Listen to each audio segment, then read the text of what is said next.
Hey guys, today I'm going to do a breakdown and long-term review of the GT60 Pro from Gateron, which has entirely replaced my Wooting 60HE. Before we begin, please consider subscribing. My current goal is 1.5k subscribers before the end of the year. And massive shout out to Gateron and Chris, as they reached out and wanted to send me most of the parts for this video. The GT60 Pro PCB comes completely bare bones, which has pros and cons. The pros being you get to choose your desired switch without paying for an included stock switch you might not even be interested in, and the con just being a bit more extra of assembly. Now, a performance PCB designed to oppose Wooting's own 60HE module or board isn't a new idea. The Venom PCB from Geon is widely talked about and is more available as well. The most important part of the config I felt was the switches. I opted for Gateron Jade Rubies, seeing as these are Gateron's best switch offering that I've tried so far, and I will give a quick sound test on my final config and the other switch options I had to choose from.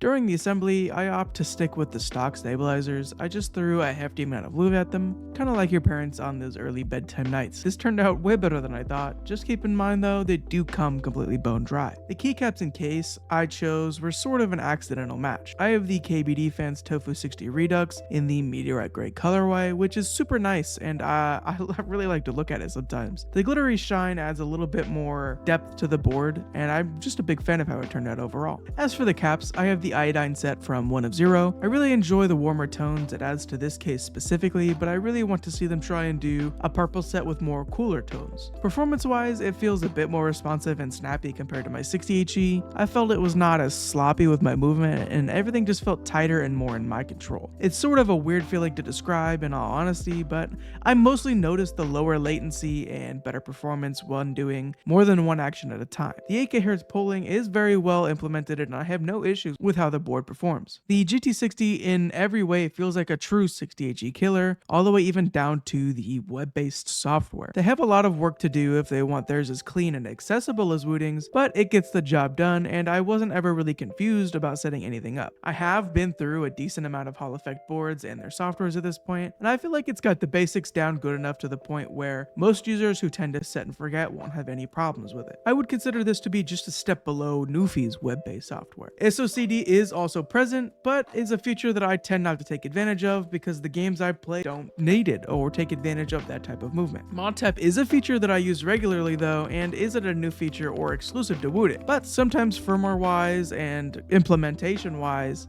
this feature is buggy or overlooked with other boards. Similar to my 60HE, the arrow key ModTap configuration that I have just works, and they have a configurable delay if it feels weird to you in any way or you want to customize it more to your preference. The only quirk and the only issue I have to speak of is occasionally one of the LEDs on the bottom left will turn on blue, and it resets completely after I press any button in this area. I'm hoping this kind of gets fixed with simple firmware upgrades or a reset, and I just haven't taken the time to do so. Simply put, after the long 8-hour weekly gaming sessions and even for productivity, I've started to use the GT60 Pro over the 60HE entirely. The better performance and the mods I have done to it make it a no-brainer for me, and I feel like it's a total vertical upgrade in every area except for software. That should be it for today's video. Please have the day you deserve and consider subscribing. I will leave all the links down below.